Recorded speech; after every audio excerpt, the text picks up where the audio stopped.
नमस्कार मंडळी, माझं नाव प्रसाद. मी आहे पुण्यातून, पण आज मी आलो आहे यवतमाळमध्ये.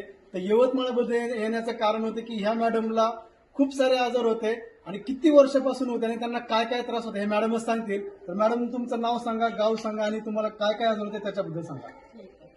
मी ज्योती कुलकर्णी यवतमाळवरून बोलत आहे. मला चरबीची गाठ होती माझ्या अंगावर.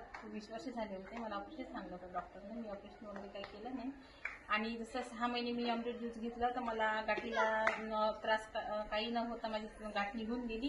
आणि दुसरा त्रास मला टाचेचा होता. टाचेचा हाडाचं ऑपरेशन सांगितलं होतं डॉक्टरनी आणि इंजेक्शन घेतलं तर नसा फाटेल म्हणे आणि ऑपरेशन केलं तर नसा कटकेल म्हणे. त्याच्यामुळे मी काही केलंच नाही आणि मग मी अमृत ज्यूस सुरू केला. त्याच्यासोबत ते टॅबलेट पण घेतली मी आणि त्या त्रासमध्ये आता टाचेचा पूर्णपणे निघून गेला.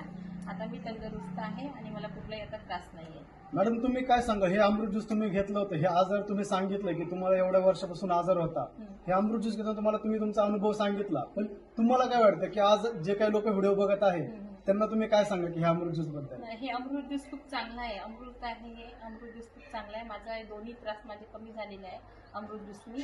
हे सर्वांनी घ्यायला पाहिजे आणि सर्वांच्या घरात असायला पाहिजे. टॉनिक सारखं आहे आणि आजार पण सर्व जाते. एका औषधाने बाकीचे सर्व आजार निघून जाते.